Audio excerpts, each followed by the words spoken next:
Hello and welcome to Channel Sports on Sunday. I'm Ken Ochonogo. Yeah, we left on a high, on a very high level last week. We were here and monitoring what was happening right there in Birmingham. That 4x1 gold. Yeah, it kept us there. But then there was an icing on the cake because Ese Brome, she not only jumped at 6.99, 6.99, she also jumped 7.00 meters. And that was not just the Commonwealth gold, but the Commonwealth. What's that? A record. So we went to Birmingham. We saw and we conquered. We look at the medals table and see where we fitted in, where we ended. Going to Birmingham, we were 9th overall. You know, we bring these things for you guys to see. And we were pursuing Kenya. We were on 70. They were on 85. 15 gold medals just separating us. We got 12. That tells you there is no way we could have, met up with them. But we have bridged that gap a little because from the 70 that we were in, we have gone down there to 82. So we are moving. But then number 9, we stayed there. We'll give you a true picture of what it looks like. Since 22 editions of the Commonwealth Games. But then let's come back this week. We still do our review and see what is happening. Football is back. So take that away from nobody. Take back away from football is back. But we started from the big one because FIFA has said that the World Cup will start in a day earlier. They want Qatar to have the opportunity to open. Normally, it used to be defending champions playing their opening matches. Remember Senegal shocking France in 2002. But then they changed this. Everybody has to go and qualify for the World Cup. So right now, they said, yes, instead of starting today, let us start a day earlier. So we'll give you the date, the new date for the World Cup, Winter World Cup, the first ever Winter World Cup that will be taking place in Qatar. But get this note: if you are traveling, travel a day earlier. Book your hotels a day earlier so that you can watch that final a day earlier. The big news also came during the week. One of the greatest athletes of all time, arguably the greatest tennis player of all time, Serena Williams, she said, I heard the word retirement, but then it is time for me to now face my other passion. She will be living. She came into the scene in 1999 and won that gold. Won there at Flushing Meadows before her elder sister, Venus, won in 2000 at Wimbledon. And then after, she's 41. You can imagine from 1999 to date, she's been right there at the top. 23 big ones. Count them, that is single, because if you add 14, that tells you 20, that is 37 Grand Slam, 4 Olympic gold medals. How? Some people dream of having just one, and that takes them to greatness. But here she is, with all she has. But then people will still say, did you collect 24? Serena, forget 24. Margaret Court doesn't have what you have. So that is sad. But then, once they come down, the African Super League has just decided to keep off next year. They've been dangling $100 million, $200 million to, before us, and said to make our clubs richer. We hope it will make them richer. But then, what are the catches there? Africa is saying, we are supporting Infantino. So nothing goes free. Even in Freetown, he doesn't go for free. So if you broker this deal for us, what do you get? That is it. That is as it is now. And Africa, like we say, whatever they bring, we say, of course, that is what it is. The European leagues are back, like we said, and it's not looking too good for Manchester United. Somebody said, how are the greats falling? They chopped the first one at home. I see sometimes somebody is laughing. He's not here with us. I'm seeing him. He is laughing. He is happy. He is happy. Yeah. He is happy. There's no problem. But let us go straight to him. As I want to be caught laughing. When it comes to combat sports in Africa, there is just one man you go to. He is the number one. He takes it, he calls it. And then we're saying, we're always bringing him after the fight. Why don't we bring him before the fight? Because on the 20th of August, there will be, somebody said, dethroning the champion. Can the champion be dethroned? A lot is happening in combat sport. But then, I know you have seen him. That is Babatunde Koike. He was laughing earlier on, and then I know I can still make him laugh, but then laugh at me. Don't worry. Don't just calm down. It still be on. Tio, say hi to Tunde. He's laughing away. Enjoy yourself. Good afternoon, boss. Okay. All right, let's go to meet today. Today, what is happening? The first fight, I was shocked. With all confidence, I thought when you have the power, when you have the height, when you have the reach, when you can still keep the guy away, the guy doesn't get to you. Usyk proved me wrong. Break our hearts. But then, somebody said this is not the first time that Joshua has fallen. Muhammad Ali said it is not how many times that you have fallen, but how many times you've gotten up after falling that makes you the great. So, are we going to see a third time world champion in Anthony Joshua?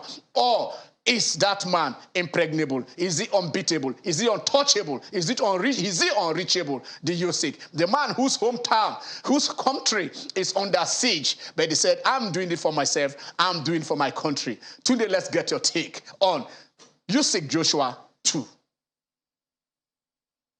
Well, to be honest, Ken, the advantage is now in favor of Alexander Usyk. After the comprehensive beating that he handed out to Anthony Joshua the first time around, he's definitely the favorite for this particular fight. I'd say it's 55-45 in favor of Usyk right now, because I mean the manner, the very comprehensive way he went about beating Anthony Joshua left no one in doubt that he was definitely the man. The question now that everybody is asking, that everybody asked initially was, what kind of game plan did Joshua and his camp think about? What kind of game plan did they come up against a man who is regarded as probably one of the best heavyweights in the world? Everybody thought that, look, because he was a cruiserweight, stepping up to heavyweight, the differential might be too much. But sometimes you have to understand that it's all about skills, not really about power at boxing level. At heavyweight level, boxing level. And that's exactly what Alexander Usyk showed. The question now that everybody's asking, can Joshua, does he have it in himself to negate those incredible talents, those incredible skills that Alexander Usyk has, that tremendous volume that he always brings, that great engine that he brings into a fight? Does Joshua have what it takes in order to negate it and become a three-time world champion? And that's why he teamed up with Robert Garcia. Now, Robert Garcia has coached some of the finest fighters in the world. And one thing that runs through all these fighters is they are pressure fighters. They are fighters who fight on the front foot. They are fighters who bring the fight to the opponent. And that's what Joshua didn't do in that first fight with Usyk. He seemed gun-shy. Now, gun-shy is a phrase that a lot of boxers or even people in the fight game use when a fighter seems really unwilling to be able to take a shot. Really unwilling. He doesn't want to get hurt. He doesn't want to be hit. And at heavyweight boxing, even in boxing at any level, you will get hit. But the question is, can you take a hit and can you give back even more than you take him? And Joshua, throughout his career, he's been a pretty boy fighter. He's never been caught. He's never been injured. He's never been really, really tested. Maybe except in that first fight with Dr. Steele, with one of the Klitschko brothers, then also against Andy Ruiz as well. But he's never truly been really injured. He has never really tasted his own blood in his own mouth. And that's what people are saying. Can he come back against the odds and defeat Alexander Usyk? My heart tells me that Joshua has it in him. Joshua has that much of a dog, that much of a warrior in him, that is willing to take maybe two or three blows in order to land one telling one. And Joshua has the power. Believe me, Joshua has the power in order to end this fight with just one punch. But he has to take his time. He has to time it perfectly. And that when he lands properly. When he lands effectively. When he lands concussively and conclusively. And that's the only way he can finish this fight. He's not going to win by points against Alexander Usyk. He has to go for a knockout. Now I'm intrigued. I'm intrigued to Tunde. He has the height. He has the reach.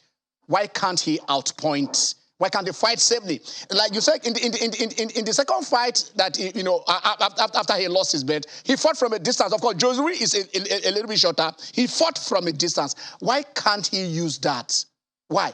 Keep Usyk at a distance. It's impossible to do that. Look, first and foremost, Usyk is 5 times the fighter that Andy Ruiz is. Believe me. The things that Alexander Usyk has achieved in his career, Andy Ruiz can only dream of it. Usyk has gone everywhere. He has fought everyone in their backyard, and he has come out victorious. And like I said, this is a phenomenal and unique fighter in the sense that he's a professional who still fights like an amateur. And in amateur boxing, it's not really about knocking the opponent out. It's about scoring enough points in order to ensure that you are the clear winner. And that's what exactly Alexander Usyk brings into the fight game. He's a volume puncher. I've seen him throw over 600 punches in a single fight. You would expect that from maybe those in maybe the welterweight or lightweight situation, but not a heavyweight, not a cruiserweight. And it's that volume, that tremendous volume that overwhelms opponents. And that's what he has in his kitty, the ability to overwhelm opposition. He knows exactly how to get beyond your guard, no matter how long your reach is, no matter how tall you are. And if you look at his training camp, he's been fighting the likes of, training with the likes of Sultan, what's his name again? I can't remember his name, Martin Bakole. And very interestingly, a Nigerian fighter known as Rafael Akpejori. Now, Rafael Akpejori is a heavyweight who's based in America. He's 6'9". Some people say he's actually 7 foot tall. That's a big man with a long reach. And those are the people that are teaching him exactly how to negate the jab, how to get in close and do the damage up close. And that's exactly what he's been doing in his training camp. Eight fighters, none of them less than 6 foot tall, all of them super heavyweight in the true sense of the word. And that's exactly what he's been doing. If Joshua wants to go up, look, that first time game plan that he used, that wanting to outpoint or outbox Usyk, it was a stupid game plan. And if I left to me, I would have, if I was Joshua, I would have brought a court case against the person who brought that game plan. I would have sued him for endangering my life, because there was no way in hell that Anthony Joshua was going to beat Alexander Usyk trying to outbox him. And I've said it before, and I'll say it again here. The only way to win this fight is pure savagery. There's no finesse about this. Just go in there, be ready to take 1 or 2 punches, but be willing to land one that will concussively and conclusively finish this fight. That is the only way. He cannot outbox Alexander Usyk. Forget about it. This is a man who has made a career outboxing people. He has never been outboxed. In all his professional fights, he has never been behind on the cards. Never. So Joshua is not the person that's going to outbox him. I can tell you this for free. And the only way Joshua can do this is to work hard. He has to be patient, hoping that he can land one. He has to be willing to. In the first fight, he was too tentative. He let the smaller man dictate the fight, and that shouldn't be. You are the champion. You're the one with the 3 belts. You are the one with everything on the line, and you threw it away. So now he knows exactly what he has to do. He has to be willing to be bloodied. He has to be willing to get in close. And when he lands once, he has to land. He has to make it count, and that's the only way he can win this fight. He's not going to outbox Usyk. He's not going to win on points. He has to go for a knockout. Okay, let's look it a little bit closer. Let's come to motivation and hunger. Who is hungrier? A lot of things are motivating Usyk. I mean, his homeland is under invasion. You know, whatever he's doing, like you said, he has a challenge. It's like David fighting a Goliath, and it's even penetrating, taking Nigerians to come and train with him because he's fighting a Nigerian. The mentality, the physique of a Nigerian is all he has there. How motivated, how hungry should Anthony Joshua be going into this fight? First and foremost, I'd like to say that both of them are very hungry. Both fighters are tremendously hungry. You've mentioned the fact that Alexander Usyk is fighting for more than himself. The rallying cry for Ukraine is glory to Ukraine. The same way we said, arise to compatriots. In Ukraine, it's glory to Ukraine. Alexander Usyk is fighting for glory for his homeland. We have all watched the depredations of Russia on Ukraine over the last few months, the devastation, the destruction that they've wreaked on that country. I don't know whether Usyk has lost anyone close to him, but no man is going to be happy seeing his homeland being destroyed by a foreign aggressor.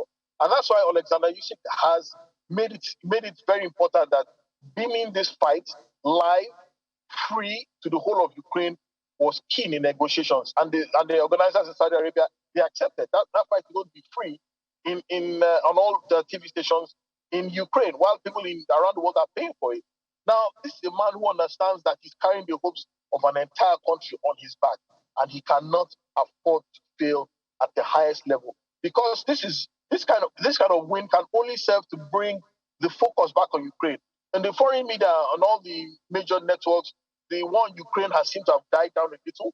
But if he wins, he brings the spotlight back on his country. The world will be willing to, continue to put pressure on Russia to stop what they're doing. More arms, more ammunition, more funding to the Ukrainian government will come in if he wins. But Anthony Joshua is also equally hungry. This is a man who has lost his title twice. He has the chance to become a 3-time world champion. He's also carrying the hopes of not only the United Kingdom, but also 200 million Nigerians, and that's a lot. That is a lot. In fact, the man's ego is bruised. The man's honor is damaged. The man's very championship mentality has been questioned. There are people who said he has a glass jaw, he's not a worthy champion. The likes of Tyson Fury have been throwing pot shots at him. People have been saying that he has been found out.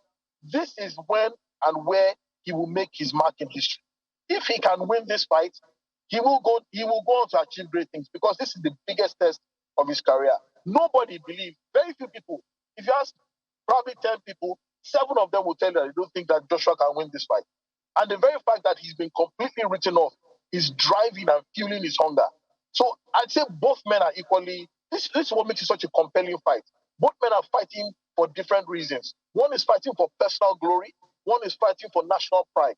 And when these two things clash, it's like the unstoppable force meeting an immovable object. And that's what makes this fight so compelling. Two men who are going to lay it out. If you thought the first fight was good, I promise you the second one is going to be better. I guarantee it's going to be better.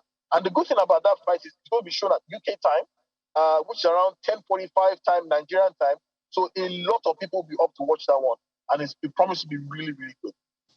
Okay, it's not taking place at the other side of the Atlantic, so we'll be awake to watch it.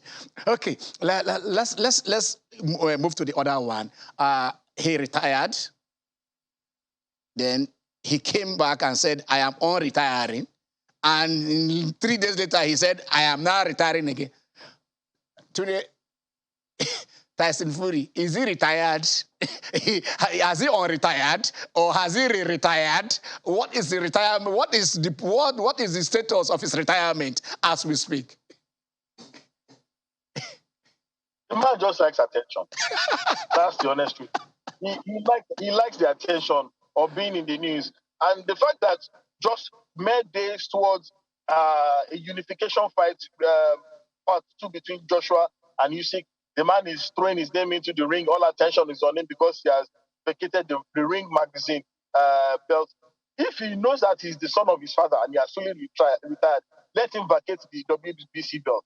Let him tell us that he's no longer a fighter. He has retired. Let him officially vacate the WBC belt. Until he does that, everything you hear about him retiring is all false. The man is going to come out of so-called retirement and fight the winner of Joshua versus Usyk. Put your money on it. So they try to make history as the only man to have done 2 trilogies is just to get the attention of the world. All right. Exactly. It's all about money. The fight, super heavyweight boxing is really about money. This is the cash cow. This is the division that drives boxing as a whole. Once you are the man, the attention is on you. You can bring in the networks. And the man, he knows how to drive the crowd. I'll give him that. He's a great showman. He's a great salesman. And that's exactly what he's doing. He's not retired, not by a long shot. By a long shot. All right, let's go to the family feud. 1990, 1993. We saw Chris Eubank. Chris Eubank, sometimes when you see Nasir Ahmed, you understand? Nassim, what you think of is Chris Eubank. You know, his flamboyance, his walk, his everything about him is his attention. And then he had that too unforgettable, especially that first fight against Nigel Benn. Where to him, Nigel Benn is supposed to be the most accomplished fighter, but here is the upstart, here is the showman who won that fight. They held Britain was stand still for those two fights. Now, come back, almost 30 years after, and then we are talking about a catch weight. They're not fighting for a belt. But what is this? Is it I don't know. You're talking about Tyson Fury being a salesman. I mean, this is a great sale. I mean, you can't take that, Tunde. Tunde, what is in this fight between Benn taking on Chris Eubank Jr.? Hold on, Tunde. Tunde, just hold on. They said we should go on a short break. When we come back, you take this. We'll go on a short break. Tunde is still with us, and when we come back, we'll turn with this interview. Stay with us.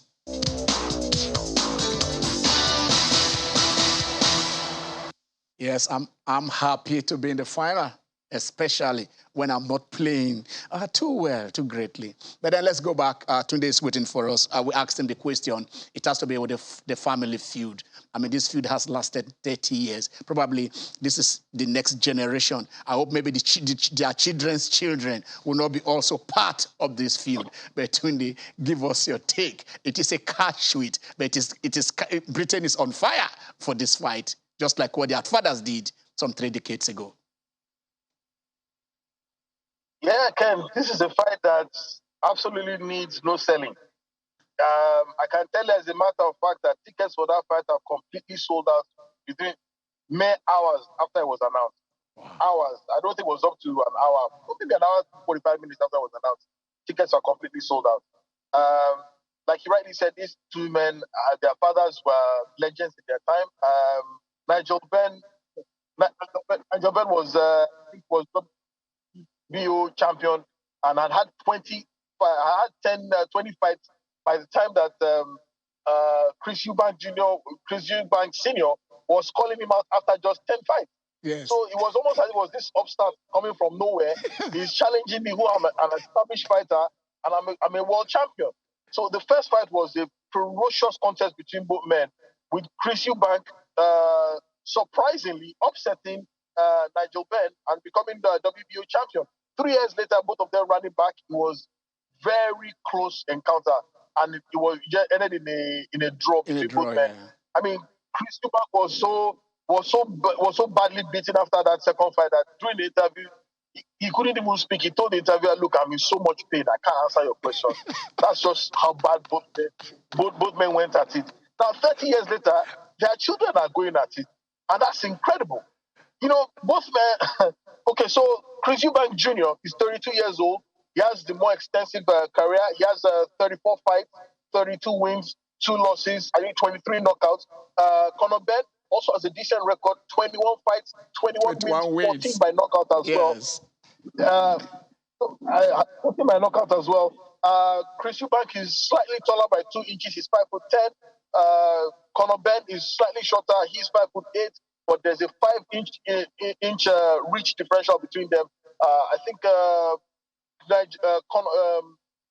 Chris Eubank Jr. has a 73-inch advantage. Benn has the 68-inch advantage. Reach. So that's 5-inch difference. And also, Chris Eubank Jr. actually campaigns at super middleweight. That's 76 kg. Yeah. While Benn also campaigns at welterweight. That's 67 kg. So you can see the differential between them. But both men have decided to fight at the catch weight. So a catch weight is a weight that is not on any of the official weight listings by any of the ranking bodies, whether WBO, WBC, WBA. Both fighters just agree that, okay, we will meet in the middle. You come down from 76 to 71. I will come up from 67 to 71, and we can find another weight that is agreeable between both of us. Now, and that's what's going to make this very interesting, because Eubank Jr. said that, look, he's going to be so drained, having to drop so much in weight, that he's going to be at 60%, but with 60% in the tank, that's more than enough to beat Conor Benn. That has sparked off the back and forth between both men. And you want to beat me at 60%, you better bring your 100%, because that won't be enough, even on a good day. So, and the trash talking between both men, the legacy between their fathers, the bad blood between both families. I'm getting goosebumps just talking about this fight.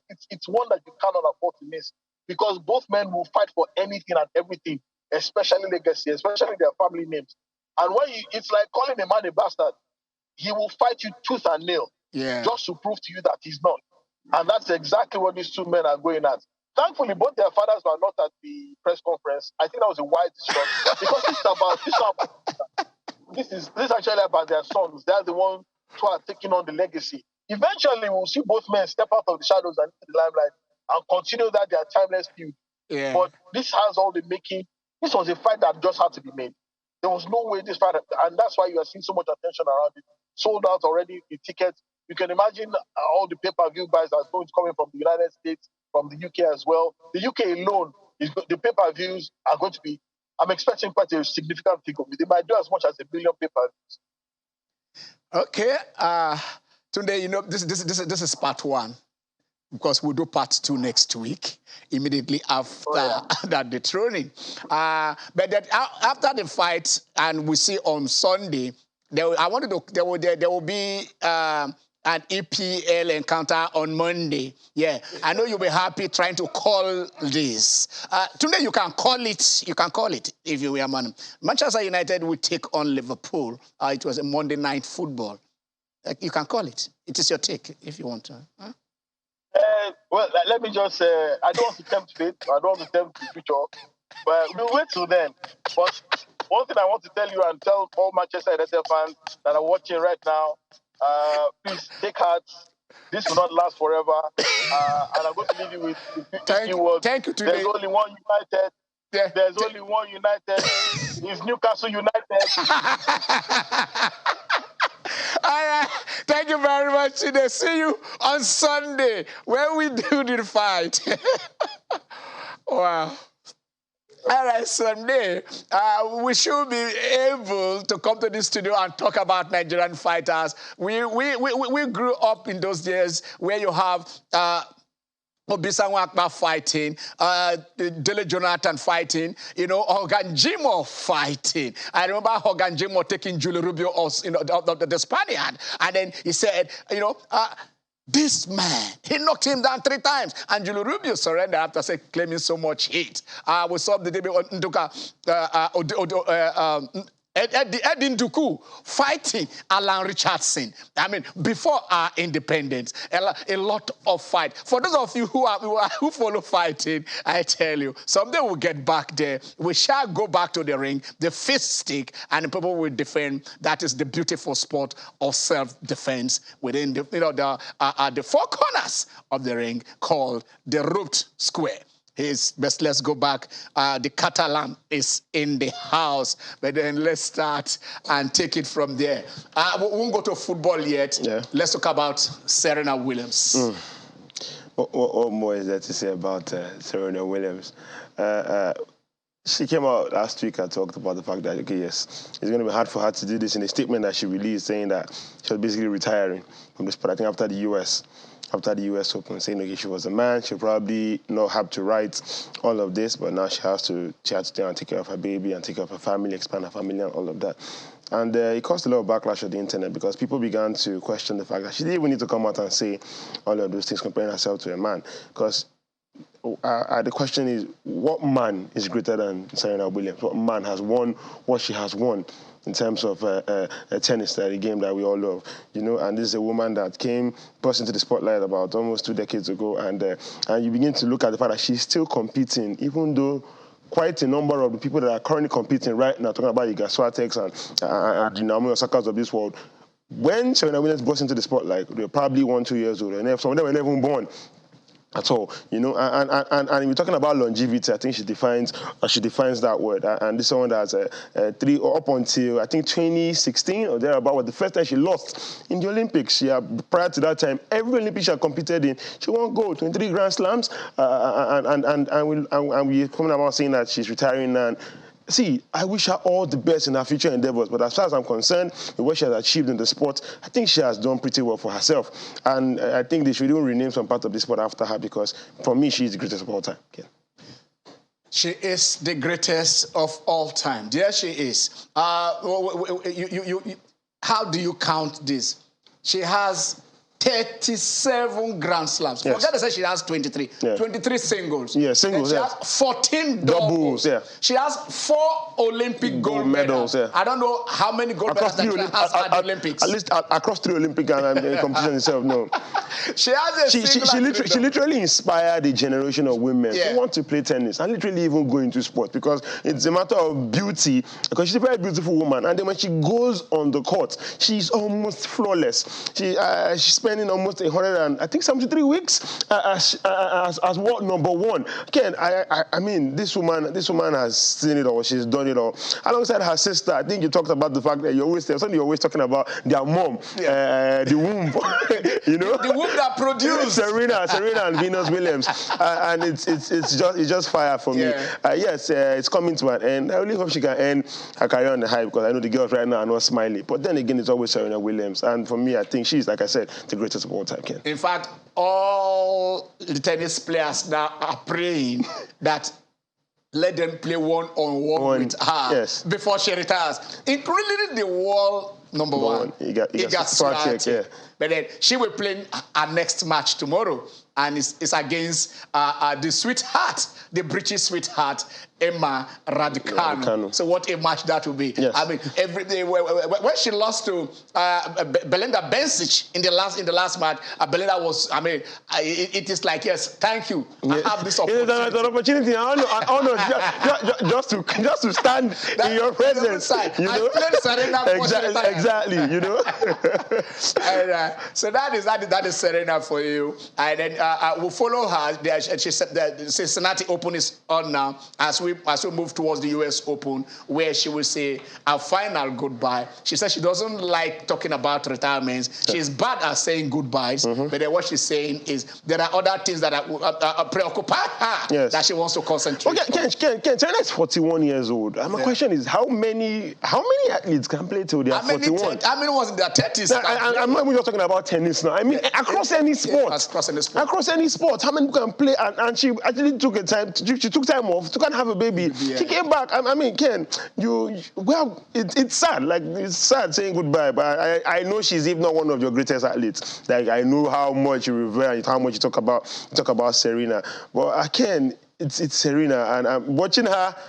When she came on and she said, when she put it on Twitter, I saw it on Twitter, and I really felt bad. But all good things must come to an end at one point or the other, you know.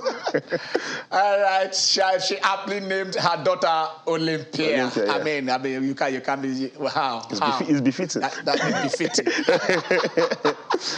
So you can't go higher than that. That is the den of the gods, Mount Olympus. When you climb there, when you ascend the Mount Olympus, you know that yes, you are there with God.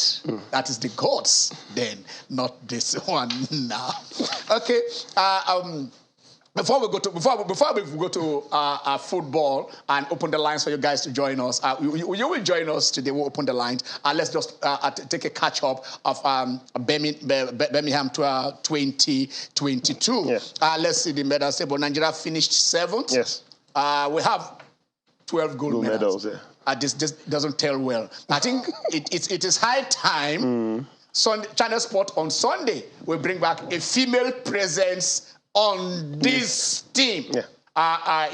That is the thing. That is the top 3, and that is what we finished. We finished 7th. That is Australia, England, Canada, and between Canada and Nigeria, I think we have India, New Zealand, Scotland. and Scotland. Yeah. So those are the in between us. So this we finished 35 medals. But let's look at the all-time medal table. We started at ninth and finished at ninth. But I think we bridged that gap between ourselves and Kenya. Because I think we have so much, a lot of medals, about 5 or 6 more than Kenya at Birmingham 2022. So when you look at the all-time gold medal, the medal table itself, you're going to see that Nigeria is still at number 9, which was where we were before the championship. But then we appreciated from 70 to 82 gold medals. We're talking about, okay, there it is. That is the 82 where we are. Yeah. We're 70 before then. Can you look at number 1?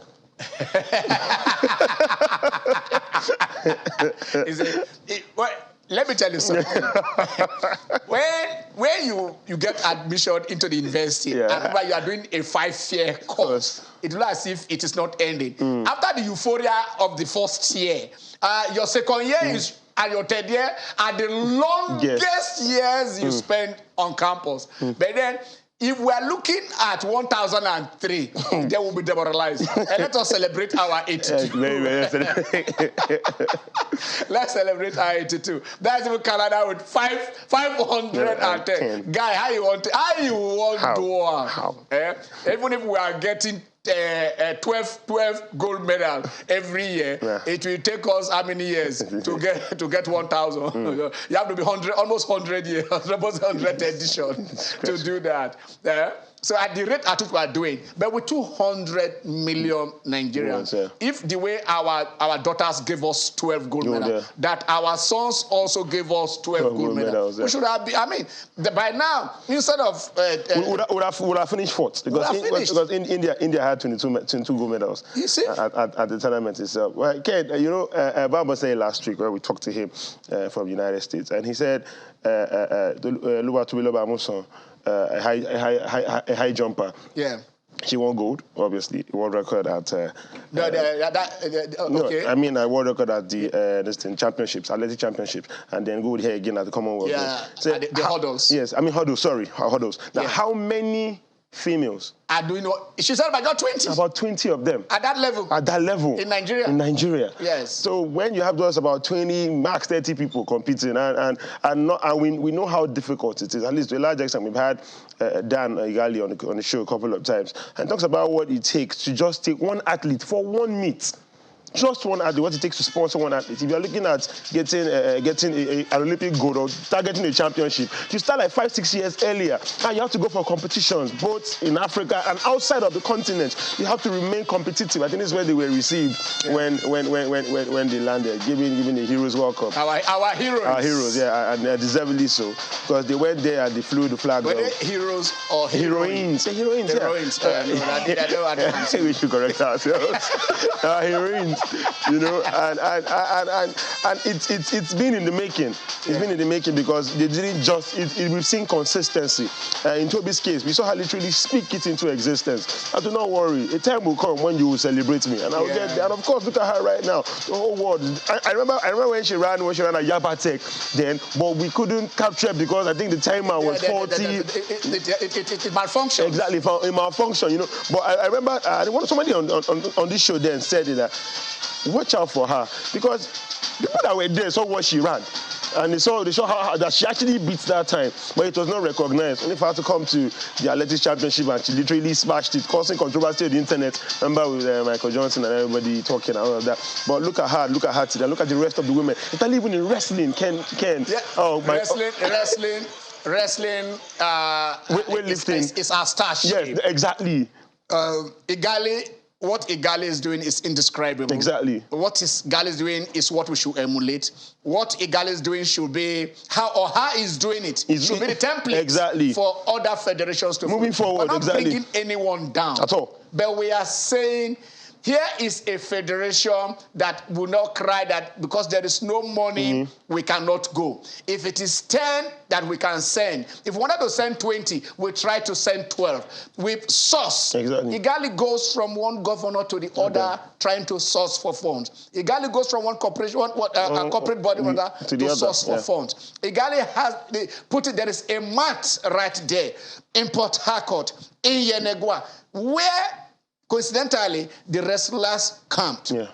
So, Yenegua is becoming the wrestling's capital of Africa, not just of Nigeria. And then he has that plan. So, in the London, at that time, we spoke with the Kwara State Wrestling Federation Association president. Now, just look, I'm prepared to give you a discount so that you can have a mat at Ilorin. That is talking about the facility. Then get the facilitators, the trainers, and then what becomes of us. We want to see if we can open the lines. I know you guys are itching to join this show. The numbers will be right there on the screen. Let us get the contribution. Look at what we're going to preview, a review of the Commonwealth Games, and also the World Athletics Championship. Our football is now, and then let's talk football as we are opening. Because we are starting from the continent in here. Rivers United have been drawn against Watanga FC. Yes. Of Liberia. And Plateau United are taking on. I saw Stade Manji. Okay. Yeah. Okay. So those are the two teams. Yeah. Of Gabon.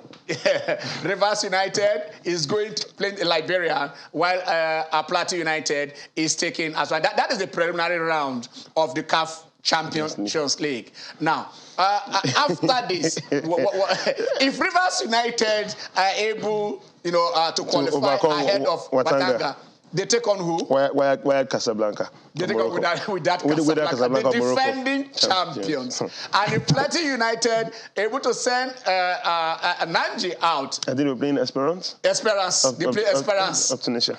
I don't know. I think there is a conspiracy somewhere. I think Rivers United and Plateau United didn't qualify for the continent in order to be pushed aside. They qualified in order to win the championship. No matter how difficult it is going to be. It will be very difficult. We know it will be difficult, but then again, it is not impossible. Exactly, it's not impossible, and I don't think there will be pushovers, or there will be pushovers. But ultimately, it just shows you, if football is not at the doldrums, if it was where it's supposed to be, we'll not even have to be playing all of this prelims and qualifying. We play prelims, but now finally play the qualifiers. I think we just go straight. But then again, it is what it is, and right now we can only hope that first of all they overcome their preliminary rounds and then move on to the next stage. And probably cause an upset, because if I thought we were able to overcome Experience of Tunisia and whether Casablanca, it will be an upset. It's not necessarily it will be an upset whether we like it or not. It's like it will be like Real Madrid taking on Manchester United. Man, you winning that, it will definitely be an upset. Okay, okay, yeah. I got that. Okay. Most times, we try to avoid politics on this set, and they will try to look at the technical issues. Yeah. But then, if we're talking about on the continent, yes, and then submission of names, the NFA submitted the name of Kwara United while the ITO FA Cup was on. And okay, let's take Yomi. Yomi is calling us from London. Yeah. Hello, Yomi. How are you? Hello, Yomi. From the United Kingdom. And okay, you're calling from the US. To highlight what we are doing. United Kingdom, okay. So it's just, you were talking about the Commonwealth Games, the World Athletics Championship, and I think it's a day to celebrate Nigeria. Yeah. I know back home in Nigeria, there are a lot of little things to give us joy, just like going back to 1996 when we won the gold medal. Yeah. We saw what that did to Nigeria. So I think I'm from the diaspora, and what I would like to do is we should take advantage that we have two for the price of one. Okay. Nigerian descent who want to wear the green, white, and green. So what we need to do is market Nigeria to them so we don't lose them to other countries be it the UK, be it United States of America. And I'm sure if you looked at the dossier of runners, you see people of Nigerian descent running for this, but of superpower of Nigerians from the diaspora join with what we have on the local. Okay. Merriment of that to get to where we are. If we take Ashley Plumtree, who is playing for Nigeria, who plays for Leicester, you see all of that. We need to be able to brand ourselves and see, because I have a daughter who runs athletics. She's 11, and I'm trying to encourage her so I don't lose. Okay. Rather than her, she has the choice of representing any of the diaspora countries, but I prefer she runs for Nigeria. So it's just my kudos, and let's see what you can help us do to bring it down their heads in Nigeria. Thank you, and have a good day. All right, thank you, Yomi. We pray first of all that your beautiful daughter excels and be a world beater, and then she's going to represent green, white, green. Why not? Yes, if she's representing the UK, no problem. That is where she was brought up. She was given the ground and ground. But then let it be her choice, like you said. The important thing is let her but that's be my plan. the top athlete passionate of the world. Thank you, Yomi. I'm passionate about Nigeria, even though I was born outside Nigeria. Okay. I did my school in Nigeria, so I see the potential that what we can do. All right. And so it's just to celebrate. We celebrate the successes we have so we can have more to celebrate in future. All right. We're going on a short break now, Yomi. And when we come back, Channel Sport on Sunday continues. Stay with us.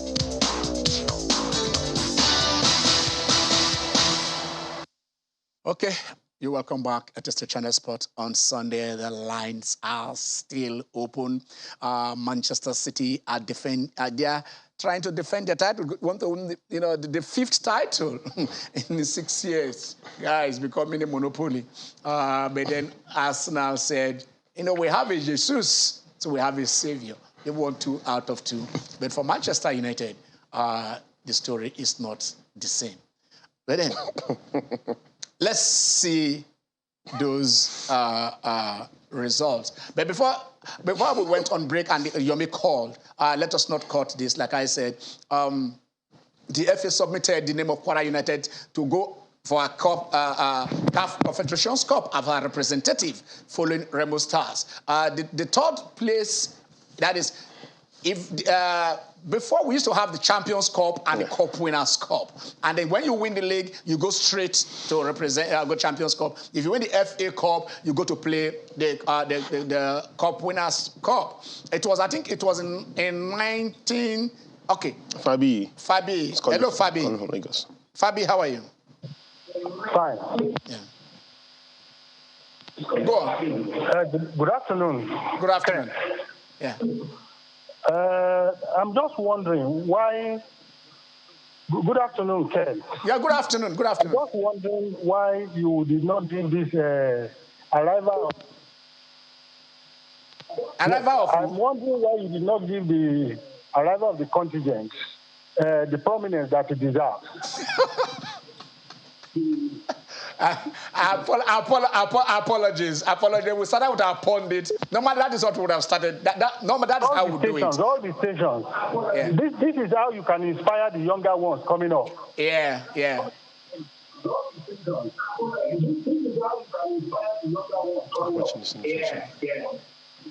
It's okay. Fabi, we do it. I promise you this. We'll keep on doing it. It's an unfolding story. So but next week when we come in, I know that Joshua Fad will still be there, but we'll still, like we said, we'll give it prominence that it deserves. We will give it. Hello, Fabi. All right, you're no longer there. I totally agree with you. We want to inspire, and then these are the feats that, the ripple effects of this is what gingered them for us to have, a nation, being in that euphoria, capitalizing on it, and, to build a base, make it mass participation and pull it there. I agree 100% with you. We should have started with that. Maybe next time we start with it. Who knows? But let Anthony Joshua win and see. We want to We want to get that done. So we were saying that apart from, I think it was in 77, 76, 77, when Shooting Stars won the Cup Winners' Cup, then won the league ahead of Water Corporation and Rangers. And then Rangers won the FA Cup. Now, instead of Shooting Stars going to represent us at the Champions Cup, they chose to defend the Cup Winners' Cup. So we found Nigeria, the two best teams, going to go and represent us at the Cup Winners' Cup, while Water Corporation of Ibadan will represent us at the Champions Cup. Yes, both Shooting Stars and Rangers played to the final, played the first leg in Lagos, played the second leg in Kaduna, and it was a penalty shootout that made the Rangers to qualify right there in the final. I remember then they said if two teams come from the same country, they cannot play themselves in the final. So it was a must that both of them play themselves at the semi-finals. But this one, that means the winners of the ITA Cup are supposed to represent us in the Confederations Cup. While the competition is still on, our FA took a name. No problem with taking a name, but why not tell the clubs that are playing that you are playing for nothing? That even if you win it, because Kwara United is out, you won't go to the continent. I think it's marks of insincerity, and that's why the MPFL clubs pulled out. I learned out that there has been a fence mending. There has been some compensation. They are saying maybe if you win it, you will start from the round of 16 in next season. Those are just it. Why not just be transparent in all that we do? That is the issue. When talks like this come up, you begin to ask yourself, are we really running football here, or is it just a comedy club? Because it's annoying. I think that's the word. Okay, let's go to the beneficiaries. Somebody's calling from Kano. Hello, Kago, how are you? Beneficiaries. Kago, how are you? Hello.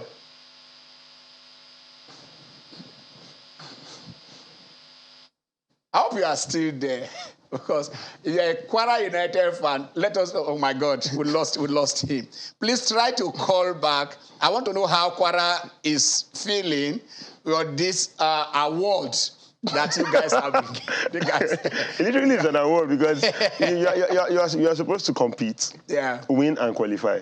But when you now pick a team that came fourth. That's exactly. That is only. But they won't finish behind Remo Stars. Now, they finish behind Remo.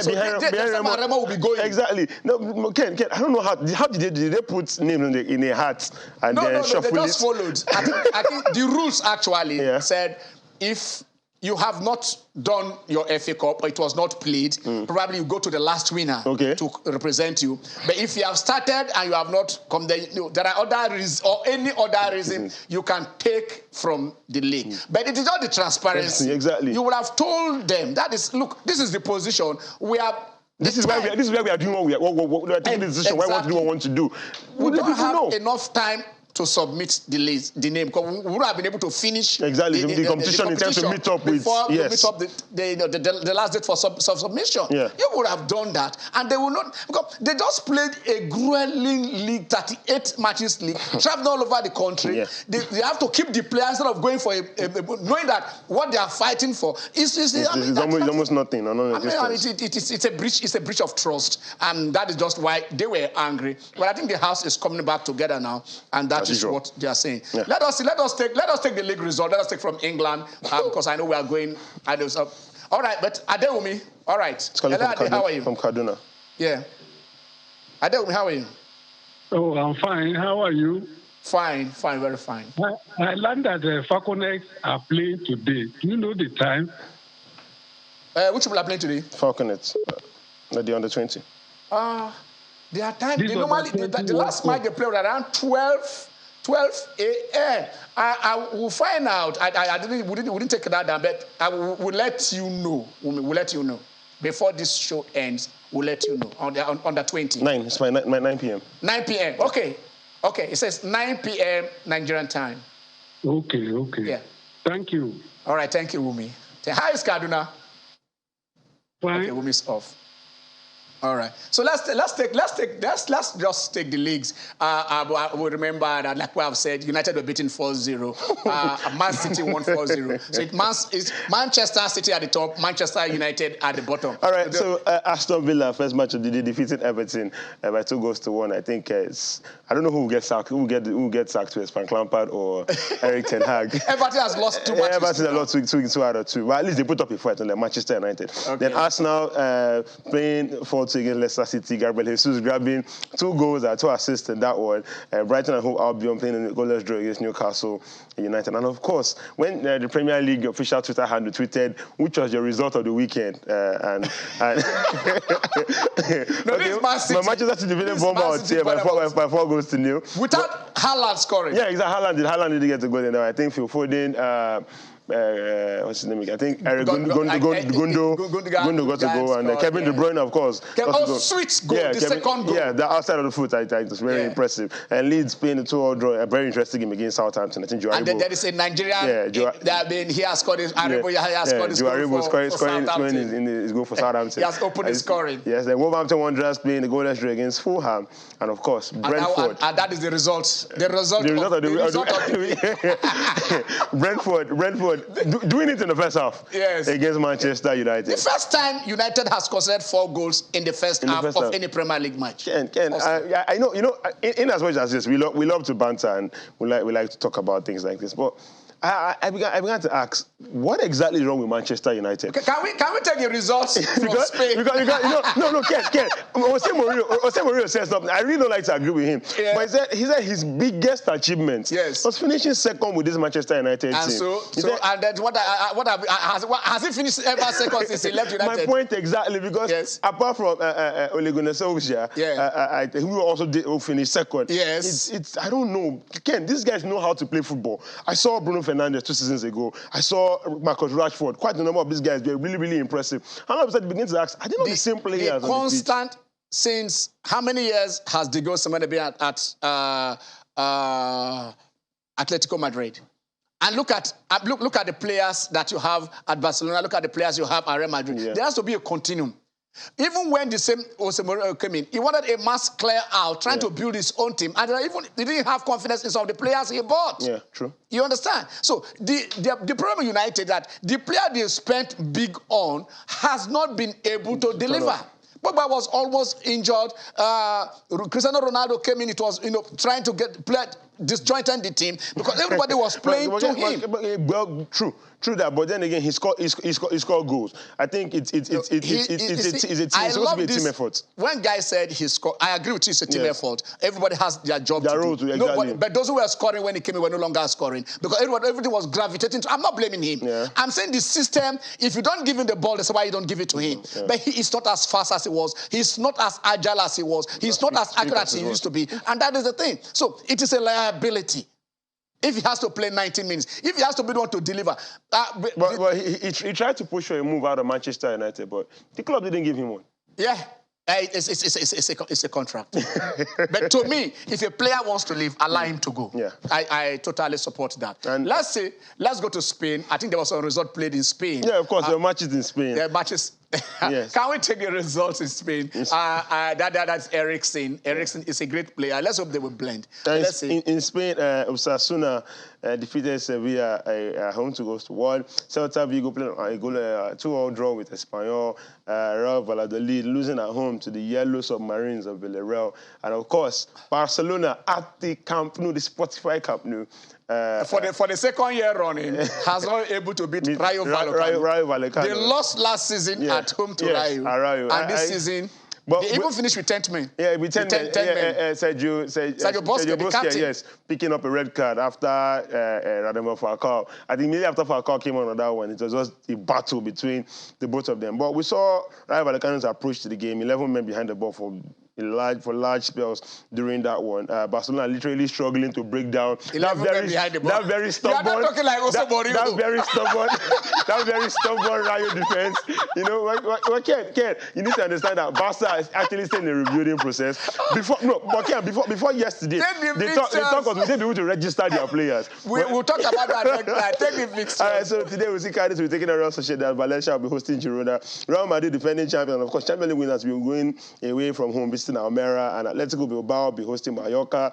Then Getafe will take on Diego Simeone's Atletico Madrid.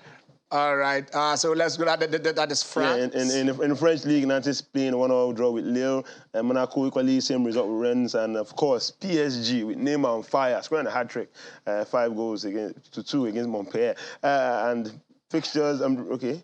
For that reason, this is in Germany. Freiburg losing at home to Borussia Dortmund by 3 goals to 1. 1-3 Bayer Leverkusen, 1-2 against Augsburg. And Eintracht Frankfurt playing 1-1 draw with Hertha Berlin. Hoffenheim playing 3-2 against Bochum. And of course, RB Leipzig, 2-2 draw, game we just saw before when we went on last break. 2-2 draw against Cologne. All right, do we have the Serie A results? Because at least somebody who put the score with Atalanta. Yes, of course, Romelu Lukaku. Romelu Lukaku scored for AC Milan. Yes. While Ademola Lookman scored for Atalanta. Yes, and AC Milan defending champions, 4 goals against 2 against Udinese. And of course, Monza losing at home to Torino. Okay, so the 2 players that left Chelsea... yes, Timo Werner and Lukaku, both of them scored. Ironically, 2 strikers. The two strikers. And Chelsea is looking for a striker right now. Okay, they have Raheem Sterling. Oh my God. They have Raheem Sterling. So what do you take from this? It's a bumper week. Yeah. Football continues today. Tennis continues today. But like we said, at the end of the day, the NFF, their AGA, the Annual General Assembly is supposed to take place in Yenegua. Yeah. I think it's Tuesday, Wednesday. I don't know if it has been put forward by a day. And then we shall see what is going to happen. There are stories going around that the FA has written to FIFA that, their tenure should be, elongated till January next year, instead of ending at September the 20th, and it's supposed to end. The Sport Ministry is not agreeing with this. So let us see. We've also been told that letters have been written to the Attorney General of the Federation to interpret, doing a lot of interpretations of what the cases are and all that is happening. But then, after the AGA, which is taking place either Tuesday or Wednesday, based on what the situation, it was supposed to hold on Tuesday. We've been told it is shifted by a day. We don't know how true that is for now. I can't confirm that before coming on air. But then that is where we're going to know when they meet. We shall see what is going to happen. A lot is happening, too much politicking and less development, because the leagues in everywhere is going on. Developmental strides are going on there. But here we are, and it is for us to be in power. Nothing wrong with being in power, but what do you do with power when you have it? You've had power for the past 7 years. This is not the time to give excuses. We can't even play the FA Cup. A sponsored FA Cup, we couldn't conclude. The league without sponsorship, the clubs have not getting any money from the league. Our youth football, total almost there in this area. We don't know whatever is going on there. But then we went to the Commonwealth Games, and then we see that, yes, sport is not just about football. Yeah. It's not about football. Oluwatobi Amonson does not play football. Ese Brume does not play football. No. We are going. Well, we just hope that Nigerian sports in general can rise from the doldrums and reach peaks that we have not attained before. Because I know with the current crop of athletes that we have coming up, the sky is literally our starting point. We just hope that our administrators and the people that manage our sports do the right thing and, of course, leave power when it's time for them to leave power. Yes, he says when those who are handling our sport, but the stars that we have, check those teams that break the 4x100 meters and look at their name. We have Oluwatobi Lola. We have Favor. We have Mess. What else? All the beautiful names are all there. We have Grace. So when you have Grace and Favor, what else do you want? I'm Ken Ochonogo, wishing you a grace-filled Sunday. Here we go.